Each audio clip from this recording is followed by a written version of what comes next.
老粉丝都是知道我的啊，我一直都是一名杰米玩家。虽然我现在是变心了，但当我回头望去那个男人的时候，又不禁让我突发奇想。我寻思整个街霸系列以来，中国角色算是比较多的那一批了。你看杰米啊，他人气是一直都挺高的呀。测试服的8人期间啊，不少角色都有明显的一个削弱，而我杰米哥啊是从头到尾一直都是在加 buff 的呀。虽然乍了这么一看，杰米哥好像是一个稳赚不赔的生意，但如果我把街霸能玩到的所有中国角色放在一起来对比一下的话，我杰米哥好像真的没有什么地位了呀。那么今天我们就把这些角色拿出来跟大伙儿聊一聊，讲一讲，大家来评评理。我杰米哥一帅小伙儿加强了这么多啊，但仍然在中国角色里面还是算很弱的那一位，还是只能跟耙耳朵啄一啄的那种哦。本期视频的盘点呢会非常的主观，纯粹图一乐就好了。规则就是角色当时所处在的作品里面的一个表现来评估的。先来看一看我们的入场嘉宾啊，他们分别是街霸设定上真正的中世纪老 baby 袁，格斗游戏史上第一位女格斗家春丽，不说都认识原型是谁的飞龙，还有可能是亚洲古老国度的方，以及他的迷妹阿鬼，香港年轻代武术家阴阳兄弟，以及永远都在加强永远都在挨打的九蒙子，同时也是阴阳兄弟的小迷弟无敌的杰米哥。嘉宾9位，先来看看咱们的老 baby 袁哈，操作难度啊是高的一批，难点是他的双形态切换和摆列上面，但正是因为他的双形态加持，光是10多种不同拳脚的招式就形成了丰富的功能性和很多看不懂的套路，而且在不同形态下的袁啊，他在跳跃的高度上和距离啊都有所不同，注意力要是稍微不集中的话，就很容易啊被袁打得分不清东西，而且得益于这位大师的不同形态，他的大招数量也远超其他角色。在终极街霸4的版本里面，如果你选择了 UC3 啊，你甚至能在对局里释放4种不同的大招哦，而且在故事设定上，他也是和欧罗、好鬼、失控他们坐一桌的宗师啊，你就说强不强吧。那么接下来聊一聊啊，无数大人心中的街机女神，在3代之前，春丽是个什么样分量的一个角色呢？我可能没办法给大家参考，但是我十分清楚的是，33这个时代，春丽就是最强角色之一。33那会儿啊，除了极限的格挡啊，就是极限的力回了。然而确认呢，也是力回中的一环。曾经就有咱们成都33的高手啊，跟我分享了一些春丽的逆天之处的地方。时长问题啊，就说俩最直观的，熟练的春丽可以做到下中脚确认大招，然后春丽的凤翼扇最后一下呢，它的击飞距离又特别的高，而且春丽呢是先比你落地的，这个时候啊，你就会面临一种强者，光是这2点就足以在这33的角色里面能打个有来有回的了。4代的春丽更是又龟又偷鸡，他的那个重拳啊，距离又远，速度呢跟子弹一样快。那个时候不像现在，你玩街霸6起攻就是绿冲啊，没有这些优秀的起攻技能跟春丽抗衡的话，打起来只能用折磨来形容。5代第1赛季的春丽啊，低空摆列，背防是加针的，拳脚也一如既往的非常优秀，什么结果就不用我再强调了嘛。直到后期大砍刀啊，春丽才从 S 掉到了 B 加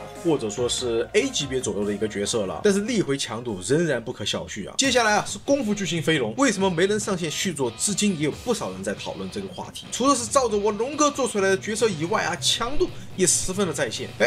2代不清楚啊，但是4代的飞龙倒是有力回之神的称号，他快如闪电般的拳脚，真的就和截拳道一样快准狠，对局中几乎都是他在不断的挤压着你的力回空间。还有最让人恐惧的，也是非常标志的农夫3拳，距离稍微把控一点点啊，就几乎能够无责任的去摸奖，并且留给你的确认时间也是非常的充足。更加离谱的是 EX 版本的农夫3拳啊，第1段背防平针，第2段只是-1，随便你拿去摸奖。真要是力回打不过别人，好 ，EX 农夫3拳直接上去拷打对手的心智，你要是敢动，就等着倒地啊，再次被压起身了。指令头不管哪个版本，一旦生效之后呢，是可以木压重拳的。重拳啊！我无敌的杰米哥还要喝3口，并且消耗2个绿豆啊，才能接个下重拳啊！而且飞龙的指令头是有换边的一个效果，一般除了打破防的时候用呢，还能在板边的时候呢抓住机会做一个换边。除了这些呢，飞龙还有过波的招式，也是在跟波身角色打起来呢，没有那么大的一个压力。和飞龙对战的感觉，就像是你在和一面不断逼近你的墙打逆回，可见这个角色啊是有多么的恐怖了。然后是方和阿鬼这对 CP， 官方设定上呢，方它来自于未知的地方，但是可能来自东方古代中国遗迹。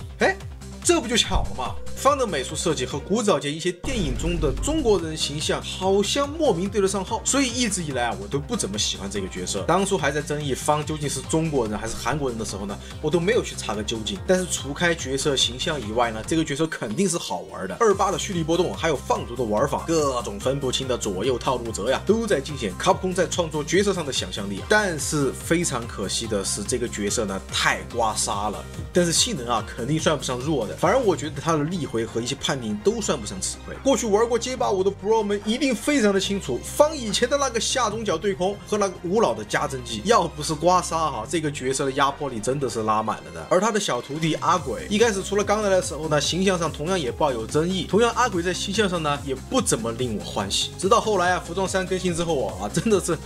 又帅又好看。当然除了这些争议呢，本质上阿鬼是一个非常好玩的一个角色。不同于师傅的一些牵制打法啊，鬼魅不仅带有牵制，还讲究的是一个近身缠斗。自第2赛季以来呢，都有不少的一个加强，其中下中脚啊，即便你不用绿冲的话，也是加针的，不仅能留得住人，也能延伸出其他的折和套路。每次放倒的压起身呢，也十分的粘人，就靠那一个蛇形步，每次倒地你都能粘上他。刚出来的时候吧，确实比不上那些 STR， 但是现在的阿鬼就是一个牵制与进攻集一体的一个优秀角色。那终于到我们杰米哥崇拜的对象了，这2位来自香港的年轻武术家李允和李阳啊，也就是阴阳兄弟。他们的背景有多好呢？他们的叔叔啊，正是街霸1出现过的李大师，而李大师的好 bro 呢，又是我们刚才提到的袁。所以我们的阴阳兄弟不仅很会打，出来混还有实力，有背景啊，这不就是卡普空钦定的天选之子吗？而他们在游戏中的表现，也真的是属于变态级别的存在。比如哥哥李允33时期是和春丽和肯并列的3幻神，其实他的拳脚是比较一般哈，但是他成为普通角色的真正原因，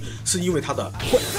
这玩意儿到底有多逆天呢？现在啊，我建议大家啊，把酱香引擎一起丢进来啊，做一个对比。33的幻影阵气槽又短，在系统特性上呢，空挥呢又是能攒气儿的，并且在开启的状态下，你的普通技可以专门压制一些对手的凹，不仅判定比一些凹的招式还要好，一套连盾打完伤害又高，回收呢也十分的优秀。对手面对幻影阵是真的连凹都不敢凹的，只能往后退啊，因为阴的幻影阵击中是有浮空判定的，你一旦凹空之后就会被他连一大套，随后呢又是无尽的循环。但是我们杰米哥又有什么循环的呢？来，喝完这一杯，还有一杯。弟弟李阳在3代也有厉害之处，核心的地方在于他的螳螂拳。新版本只是-1，可以随便的摸奖，还很好去做一个确认。EX 螳螂拳5段，除非你能逼掉后续的攻击，不然就等同于这是一个加针技了，因为你根本不知道什么时候他会出下一招。光是这一套乱摸下来，对手也只能像个安静的孩子。同样4代的阴阳兄弟啊，也是街霸里面的幻神级别的角色，阳3针的轻脚，摸中就是螳螂拳取消，空中变向速度又快，正逆者呢又非常好踩。阴的 EX 正摇拳背防加针，打中之后还能接 UC。EX 版本的指令头甚至还有对头无敌。终极版大家都是遭到了一个削弱，但是阳仍然有很多迷惑性的一个技巧让人找不到北。阴的中拳重脚呢取消铁身靠，还能取消红 SA， 一套下来半血基本上也是快没了。回头再看看我们杰米哥，照着阴阳故事和设计元素做出来的一个角色，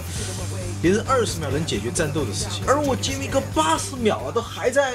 再喝完这一杯，还有3杯。终于是轮到我们杰米哥了啊！这个重新定义胜利的男人。别人打街霸是把对手干倒了就算获胜，而我杰米哥一回合里面只要喝满4口，就算赢了。老观众一定记得我曾经说过，杰米有过波，有变鬼，有无敌，该有的东西都有，但就是不强。因为这一切啊都得建立在你喝了几口的前提下。尽管如今的杰米呢是一直都在加强，但依然还是没办法弥补他喝酒的硬伤啊。回头再看我刚才聊的阴阳兄弟，其实人家也是相同的配置，但就是在功能性和性能上面比我杰米哥强的不是半点呐。我杰米哥龙符3拳起码都是-6级别，反摇拳都是后面加强之后，重版本的才是一个-3。空中变向偷针不仅更加考验距离感，也就 OD 版吧是打中之后呢最方便我们连招的。没有喝满2口酒的话，你的拳脚甚至还有修正啊。指令头也需要喝酒来铺垫，杰米哥所有强势的地方完全都是围绕那几口酒出发的，所以从一开始杰米哥就被他的般若糖给束缚住了。如今全角色的下中脚增加了破绽和缩短了背防距离，现在的杰米真的是挺难在例会中啊占到什么便宜的了。测试版的时候面对什么鲁克呀、朱莉、古烈这些逆天角色，正式版公布了还有玛丽莎、DJJP 这些性能数值怪，结果新赛季一更新，维嘉又来了。我再说啊，但怕都要让一些杰米玩家们掉小珍珠了，天天排位又掉分，跟谁又打又打不过，自己的脸上比杰米哥喝满的时候还要红呢，还只能不断的安慰自己，哎呀没得事，投资杰米总比其他角色好嘛。你看人家艾德跟加密呢，新版本看得不晓得好惨哦，我杰米哥是永远得加强好不好？杰米玩家赢麻了好吧？所以大伙儿现在这么一看的话，是不是就显而易见了？有些角色设计之初呢就很强力，有些角色好像你怎么加强都没有办法改变最终的结局。就像有些人出生就是罗马，就像有些人出生就是牛马。每次聊杰米我都不太好说，都是一点点的优化，一点点的加强。虽然确实比出版是要厉害很多了，但本质上拳脚的弱点呢，其实也没有得到很大的一个改善。所以他不是最弱的中国角色，那谁是呀？所以聊了这么多，大伙儿又是怎么看待杰米这个角色的呢？弹幕评论告诉我。那以上给大家盘点的中国角色呢，差不多到这里呢就结束了。这一期视频非常感谢我们成都线下的2位好 bro， 他们都是3代4代的骨灰级玩家。虽然这一次想当一个不愿意透露姓名的热心群众啊，但他们在这一期视频里面仍然给了我非常大的一个帮助。还有4代最强的洋玩家阿包，也在本期视频里面给到了很多有用的内容，这里十分感谢你们。那以后呢，我会持续一段时间啊这种风格的视频。视频制作不易啊，喜欢我的朋友不要忘了关注我的频道，点赞、评论、转发。最后一个问题，如果我不是秃头，你还会叫我一声艺术家吗？感谢你的时间，我是秃头，一位草根艺术爱好者，我们下期再见 ，Adios。就让我逃离宿命的牢笼，不需要随波演奏。也许你会发现我与众不同。换阵，换阵，换阵。